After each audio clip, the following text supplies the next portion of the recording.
not crying, you're crying. Shut up.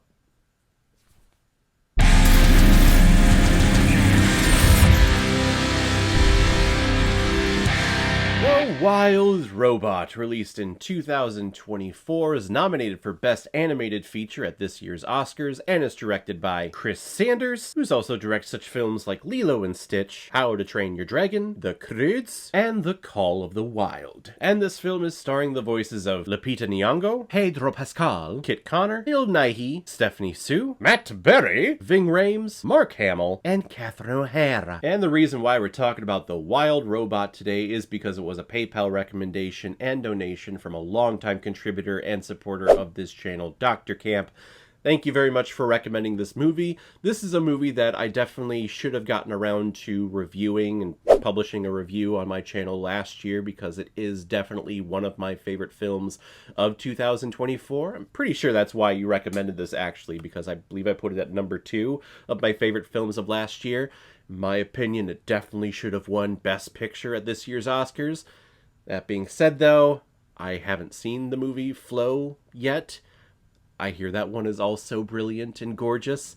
I'm nervous of watching it because it is about a little cat, and I don't want anything bad to happen to the little cat. I just want to take it home and cuddle it and love it and give it a nice, warm, huggable home. Listen to me, I sound like that woman from many, many years ago when social media just got started, and the cat lady. You just want to save all the cats, just give them all them homes. So thank you very much, Dr. Camp, for the recommendation. If anyone else out there also wants to be like Dr. Camp and help support me and contribute to this channel, you can select the QR code that is in the bottom left corner of your screen right now. Send over your donation of $5 or more with your movie recommendation, and if I have access to it, I will watch it, review it, and give you a little shout out just like what I did with Dr. Camp here. The robot Rosm Unit 7134 has crash landed on this planet Earth and walks around the wilderness looking for the person who ordered her so that she can complete any tasks that they have. Well, after one of these several skirmishes that she has with the local wildlife, she accidentally causes the death of a mother goose and seemingly destroys the entire nest. However, one of her eggs still remains intact, so Rosm takes it upon herself to help nurture this egg and the gosling living inside it so that the gosling is able to live a happy and healthy long life. And along the way, she is able to help this wilderness community and this wilderness society with the environment, helping to build shelter for the wildlife during all the harsh and cold winters. But she's also able to help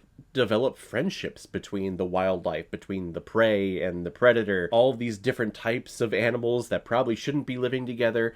She brings them all together in a swell, loving, beautiful way. And this gosling that she is taking care of, who grows up, his name becomes Bright Bill. He tries to fit in with other geese who are about to go migrating for the winter. And everyone's making fun of him because he has 2 different weird parents that are just strange, and because that they're strange, that means that he's strange, so they're not going to invite him along. They're going to make fun of him and bully him. And I'm just thinking, oh my god, this is so frickin' timely. It represents kids who maybe have been adopted by parents that don't look like them, or maybe they have parents that are of the same gender, and how that is strange to certain societies and communities out there. But in the end, we learn, the audience learns, that it doesn't matter what type of parents that you just have parents who care and love for you. It doesn't matter the decisions that they've made, the color of their skin, their sexual orientation. If they are good people, if they contribute to the community and help the society, or at least are willing to do so, then there's absolutely no reason to judge or to bully those people. The message here of this film,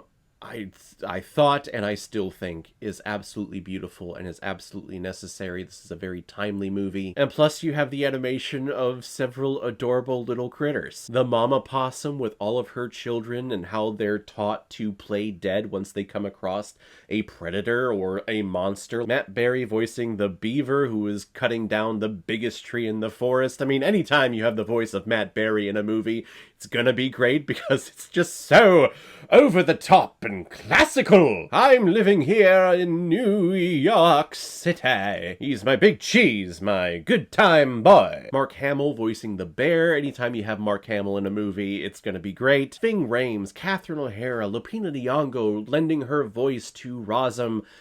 she's just wonderful. She is so innocent, yet so curious. And I love how her voice evolves over time. And it's a representation of how Roz is processing and changing her central programming throughout this film. Very monotone, very stoic at the beginning, but later on, you can hear that emotion. You can hear the caring and the love that this robot is feeling for her Gosling, for the fox, for her entire wilderness community that she's a part of. Pedro Pascal lends his voice to Fink, the fox, who initially wants to eat the little Gosling egg and is at first wanting to take advantage of Roz, having them help him get food and build him shelter, basically do everything for him. But then it becomes this beautiful, weird, quirky marriage relationship between himself and Roz that, like, you don't want them to break up. You don't want them to separate. You want them to be together because you can tell that they love each other. And Pedro Pascal's voice is not really recognizable. I think, like, once you realize it is him, you can hear it, but initially the first time I heard him, like, who is that? I'm not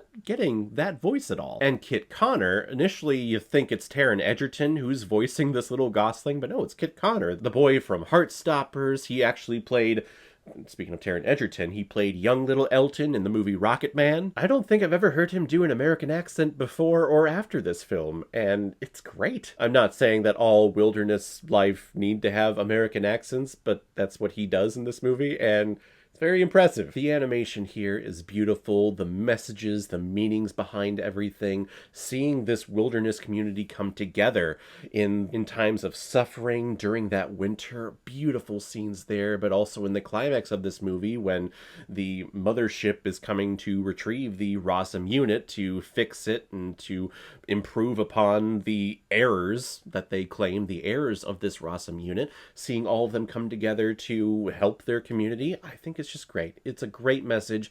This is a great movie. It is one of my favorites from 2024, and I can't think of anything wrong with this. This is just a movie that everyone needs to see. I'm going to give The Wild Robot 5 out of 5 Blu-rays. I think I see blue. He looks glorious. So guys, have you seen The Wild Robot? What did you think about it? Or if you've never seen it before and you stumbled across because of this video, then comment below and let me know what you thought about it. And as always, if you like what you see here, if you like my take on movies, then hit the subscribe button and make sure you hit that bell. See you the next time I release my next movie review. So guys, I will see you next time on the channel, but in the meantime, be well, be good to each other, and go watch a movie. Take care, guys.